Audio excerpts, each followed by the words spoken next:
Hi, నేను మీ పల్లెటూరు మారుతి. ఇవాళ మీకు చుక్కాకు కూర చేసి చూపిస్తాను. ఇదిగోండి చుక్కాకు. ఇది చుక్కాకు అంటారు దీన్ని. ఇదిగోండి ఇలా ముక్కలుగా కట్ చేసుకుని నేను కడుక్కుని తెచ్చుకున్నాను. ఇదిగోండి ఈ విధంగా ముక్కలు కట్ చేసుకుని కడుక్కుని తెచ్చుకున్నాను. ఉల్లిపాయలు ఈ విధంగా చిన్న ముక్కలు కట్ చేసుకోవాలి. పచ్చిమిరకాయలు కూడా ఇలా కట్ చేసి పెట్టుకోవాలి. దీని తాలింపుకి శనగపప్పు, మినపగుళ్ళు, జీలకర్ర, ఆవాలు, వెల్లుల్లి రెబ్బలు, ఎండుమిరపకాయలు, 2 కరివేపాకు రెబ్బలు, సాల్ట్, పసుపు, కారం. పొయ్యి మీద మూకుడు పెట్టి ఆయిల్ వీట్ చేసుకుంటాను. ఆయిల్ వీటెక్కింది. ఇందులో తాలింపు వేసుకుందాము. ఫస్ట్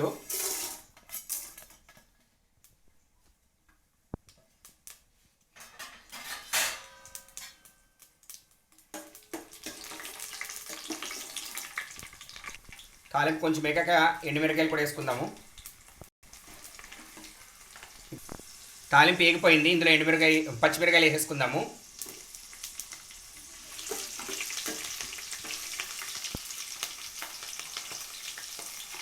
ఒక ఇందులో వెల్లుల్లిపాయలు వేసేసుకుందాము.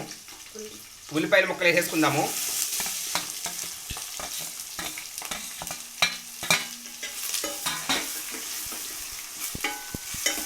ఇవన్నీ మొత్తం బాగా వేగనిద్దాము. ఇందులో 2 రెబ్బలు కరివేపాకు వేసుకుందాం.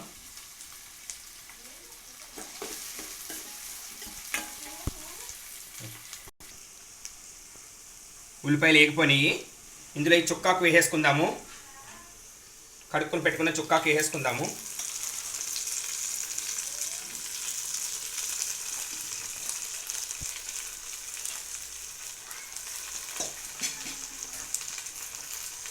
ఇందులో ఒక చిటికెడు పసుపు,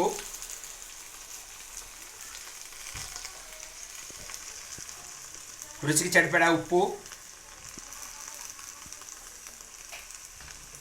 కొంచెం కారం.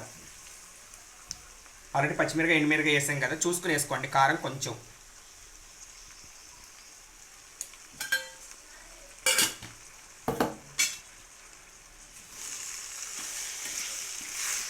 నీళ్ళు వేయకూడదండి. నీళ్ళు వేయకుండానే మగ్గనిచ్చుకోవాలి. ఇది బాగా దగ్గరికి.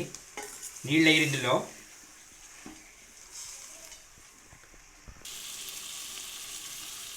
దీన్ని బాగా మగ్గనివ్వాలండి. అన్నీ వేసుకుని కలుపుకున్నాక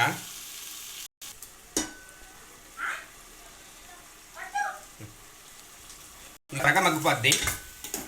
5 మినిట్స్లో ఉడికిపోతుంది. ఇది కొంచెం చుక్కాకు కూర రెడీ అండి.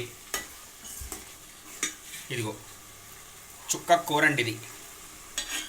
ఇందులో కావాలంటే మనం ఎండ్రాయిలు కూడా వేపుకుని వేసుకోవచ్చు, కలుపుకోవచ్చు అండి. చాలా బాగుంటాయి ఎండ్రాయిలు ఇష్టపడేవాళ్ళు. ఈ వీడియో కనుక మీకు నచ్చినట్టయితే లైక్, షేర్ అండ్ సబ్స్క్రైబ్.